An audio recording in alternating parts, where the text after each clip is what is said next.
भारत माता की जय। भारत माता की जय। 15 अगस्त जिंदाबाद जिंदाबाद। 15 अगस्त जिंदाबाद जिंदाबाद। महात्मा गांधी अमर रहे अमर रहे। जवाहरलाल नेहरू अमर रहे अमर रहे। सुभाष चंद्र बोस अमर रहे अमर रहे। नरेंद्र मोदी जिंदाबाद जिंदाबाद। नरेंद्र मोदी जिंदाबाद जिंदाबाद। भारत माता की जय। अन्न जहां का किसने खाया हमने खाया हमने खाया। वस्त्र जहां का किसने पहना हमने पहना हमने पहना। देश की रक्षा कौन करेगा हम करेंगे हम करेंगे। कैसे करेंगे कैसे करेंगे। तन से करेंगे मन से करेंगे धन से करेंगे। भारत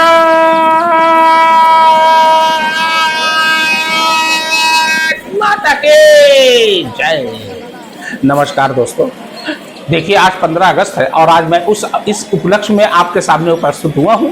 15 अगस्त के बारे में मैं थोड़े से विचार से चर्चा आपके सामने कर सकता हूं। 15 अगस्त सन 1947 को हमारा देश आजाद हुआ था और अंग्रेजों की गुलामी से हमको आजादी मिली थी, मुक्ति मिली थी। जब भारत आजाद हुआ तो लाखों करोड़ों लोग जो है हर्षोल्लास के साथ मैदान में उतर आए। जगह जगह रंगारंग कार्यक्रम किए गए और लोगों ने मिठाइयां बांटी और इस अवसर पे नाच गाने हुए। तब से लेके अब तक वही परंपरा लगातार चली आ रही है और आगे भी होती जाएगी। 15 अगस्त 1947 को जब हमारा देश आजाद हुआ तो देश के पहले प्रधानमंत्री बनते हैं जवाहरलाल नेहरू, पंडित जवाहरलाल नेहरू।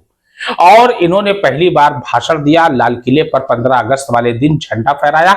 लाल किले पर 15 अगस्त को झंडा फहराते हैं जो हमारे देश के प्रधानमंत्री होते हैं, वही झंडा फहराते हैं। वर्तमान में हमारे देश के प्रधानमंत्री हैं नरेंद्र दामोदर दास मोदी, जो इस बार लगातार 12वीं बार झंडा फहराएंगे। 11 साल इनके कंप्लीट हो गए प्रधानमंत्री कार्यकाल की और इस बार 12वीं बार वो लाल किले से झंडा फहराएंगे। लाल किला जो है ना, ये बहुत ही अच्छी जगह दिल्ली में है। आपने देखा होगा जब पुरानी दिल्ली रेलवे स्टेशन जाइए तो एक तरफ जामा मस्जिद है और एक तरफ लाल किला है। बीच में रास्ता बना हुआ है और वहां पर तमाम दुकानें वगैरह भी सस्ती हैं और चाट वगैरह के स्टॉल लगते हैं। जीन्स है, शर्ट है, तमाम चीजें, दुनिया की हर चीजें मिल जाएंगी। और वहीं पे चांदनी चौक वगैरह भी है और तमाम मार्केट है। ये सब मीना बाजार है, ये सब मार्केट वहां पर मिलेगी और वहां पर बिजनेस समझ जाइए हब है। उसके अलावा तमाम बड़ी बड़ी जो है इलेक्ट्रॉनिक सामान, जितनी भी दुनिया के आप इलेक्ट्रॉनिक सामान लेना चाहो, TV, cooler, fridge, washing machine, जो भी वहां पर मिल जाता है। तो मैं बात कर रहा हूं 15 अगस्त की। 15 अगस्त सन 1947 को जब हमारा देश आजाद होता है तो हर्षोल्लास के साथ पूरे देश में जश्न मनाया जाता है। हमारे देश को आजाद कराने में बड़े बड़े नेताओं ने, बड़े बड़े क्रांतिकारियों ने अपनी जान की आहुति दे दी, अपनी जान गंवा दी। इसमें जब अंग्रेज धीरे धीरे करके मुगल बादशाह जहांगीर, मैं जहांगीर से शुरू कर रहा हूं। मुगल बादशाह जहांगीर जो कि अकबर का बेटा था। अकबर कौन? मुगलिया सल्तनत का सबसे मशहूर और सबसे बड़ा राजा अगर कोई बादशाह कहलाता है तो वो अकबर, जलालुद्दीन मोहम्मद अकबर। तो इनका बेटा था सलीम, जिसको जहांगीर कहते हैं। जहांगीर जब बैठता है राजगद्दी पे, जब 1605 में अकबर की मृत्यु हो जाती है तो जहांगीर बैठता है राजगद्दी पे।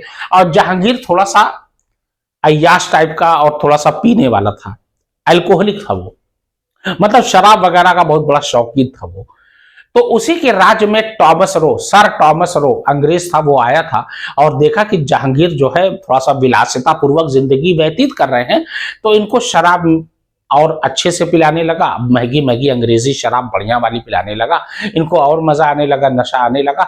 और टॉमस रो ने इसी का फायदा उठाकर धीरे धीरे अंग्रेजों को आने का द्वार खोल दिया। और उसके बाद क्या हुआ, 1600 में ईस्ट इंडिया कंपनी की स्थापना हुई थी और उसके बाद धीरे धीरे करके अंग्रेजों ने अपना विस्तार किया और उसके बाद दक्षिण पूर्व तक पहुंच गए।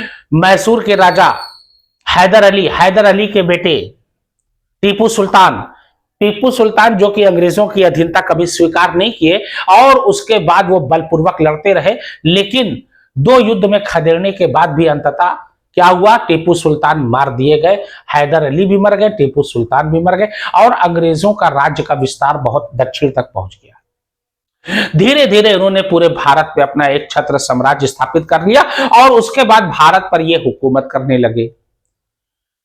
और जब भारत पर हुकूमत करने लगे तो कुछ हमारे क्रांतिकारी और जो रानी थी या राजा थे उन्होंने इसका विरोध किया, कुछ ने उनकी भाई अधीनता स्वीकार कर ली। उसी में से रानी लक्ष्मीबाई, तांत्या तोपे, आपने सुना, नाना साहब, इन लोगों ने, मंगल पांडे, इन लोगों ने अधीनता स्वीकार नहीं की। रानी लक्ष्मीबाई के बारे में कहा जाता है कि बहुत ही बड़ी वीरांगना थी, सिंहासन हिल उठे राजवंशों ने भ्रिकुटी तानी थी, बूढ़े भारत में भी आई फिर से नई जवानी थी, दूर फिरंगी को करने की सबने मन में ठानी थी, चमक उठी सन 57 की वह तलवार पुरानी थी, बुंदेले हर बोलो के मुंह हमने सुनी कहानी, देख खूब लड़ी मर्दानी वह तो झांसी वाली रानी थी।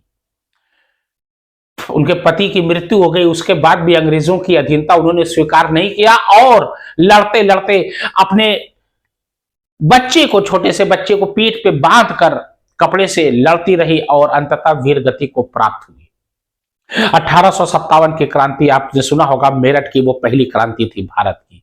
अंग्रेजों के जुल्मों से बचाव के लिए, भारत को आजाद कराने के लिए पहली क्रांति थी। और जब उस क्रांति को दमन कर दिया गया यानी दबा दिया गया, तो चिंगारी जब एक बार उड़ जाती है ना, तो चिंगारी का धुआं बहुत दूर तक जाता है दोस्त। तो चिंगारी का धुआं बहुत दूर तक चला गया और पूरे हिंदुस्तान में एक, समझ जाइए, आजादी का बिगुल फूंक दिया गया कि अब देश को आजाद करा के रहना है, चाहे इसके लिए कितने लोगों को भी अपनी प्राण की आहुति देना पड़े। उसके बाद हमारे तमाम बड़े बड़े क्रांतिकारी, आपने सुना होगा भगत सिंह, बहुत बड़ा क्रांतिकारी, चंद्रशेखर आजाद, सुभाष चंद्र बोस, महात्मा गांधी साउथ अफ्रीका से लौटे तो आंदोलन में कूद पड़े, जवाहरलाल नेहरू के पिता मोतीलाल नेहरू और जवाहरलाल नेहरू, ये लोग भी कूद गए भारत को स्वतंत्र कराने में। भगत सिंह ने मात्र 21 वर्ष की उम्र, क्या होती है, फांसी पे चढ़ा दिया गया, बम फेंका, इनकलाब जिंदाबाद का नारा दिया और उनको जो है पकड़ लिया गया और वहां की अदालत ने इनको फांसी दे दिया। सुखदेव, भगत सिंह, राजगुरु, इन लोगों को फांसी पर चढ़ा दिया। चंद्रशेखर आजाद जो कि भगत सिंह के साथ काम करते थे, अब भगत सिंह बड़ा इनको मानते थे, चंद्रशेखर आजाद को गुरु मानते थे। उन्होंने कहा था, आजाद था, आजाद हूं, आजाद रहूंगा, जीवन पर्यंत आजाद रहे। इलाहाबाद के अल्फ्रेड पार्क में बैठे हुए थे अपने साथी के साथ और साथी ने मुखबिरी कर दिया, वो पुलिस का मुखबिर था और पुलिस ने चारों ओर से घेर लिया, दोनों ओर से अंधाधुंध गोलियां चली। लेकिन जब चंद्रशेखर आजाद के पास मात्र एक गोली बची तो उन्होंने यही कान के नीचे कनपट्टी पे रख के अपने आप को गोली मार ली और अपनी इहलीला यानी इहलीला समाप्त कर ली, मौत को गले लगा लिया, लेकिन अंग्रेजों के हाथ नहीं आए। उसके बाद आंदोलन चलता रहा। 1942 में महात्मा गांधी ने जब यह नारा दिया, अंग्रेजों भारत छोड़ो आंदोलन का नारा, क्विट इंडिया मूवमेंट, उसके बाद यहां द्वितीय विश्व युद्ध चलने लगा और इंग्लैंड इसमें प्रमुखता से भाग ले रहा था, क्योंकि अंग्रेज वही इंग्लैंड ही से तो आए थे वो। तो इंग्लैंड को अधिक बल की आवश्यकता थी, पैसे की ज्यादा जरूरत थी, तो तमाम सैनिक यहां से भेजे जाने लगे और उसके अलावा पैसा भी जाने लगा, अनाज भी बढ़िया किस्म का सैनिकों को दिया जाने लगा। भारत में हालांकि अकाल पड़ गया, बंगाल का अकाल आपको याद होगा, कई लाख हमारे नागरिक जो है मार दिए गए, भूखे मर गए, क्योंकि वहां का सारा अनाज पूरा जा रहा था इंग्लैंड, और इंग्लैंड में द्वितीय विश्व युद्ध में भाग ले रहा था और इंग्लैंड के सैनिकों को अच्छा खाना मुहैया कराने के लिए यहां से बढ़िया चावल, गेहूं और दाल वगैरह सब जाती थी।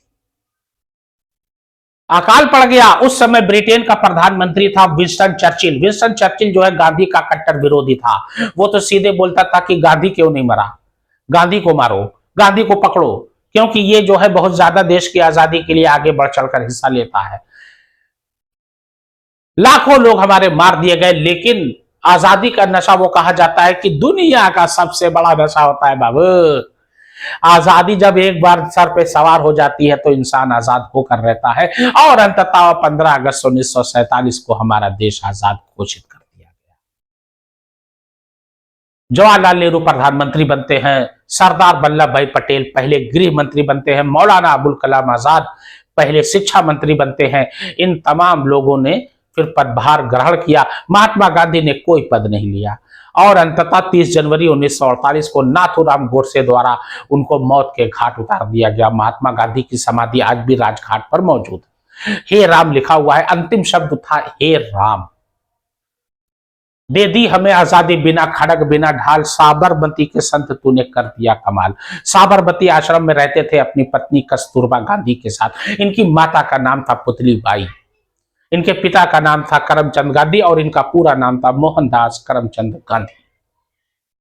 तो इस तरीके से देश आजाद हुआ और तब से लेके अब तक 15 अगस्त बड़े हर्षोल्लास के साथ मनाया जाता है और आगे भी मनाया जाता रहेगा। मेरी वीडियो कैसी लगी प्लीज लाइक करिए, फॉलो करिए, सब्सक्राइब करिए।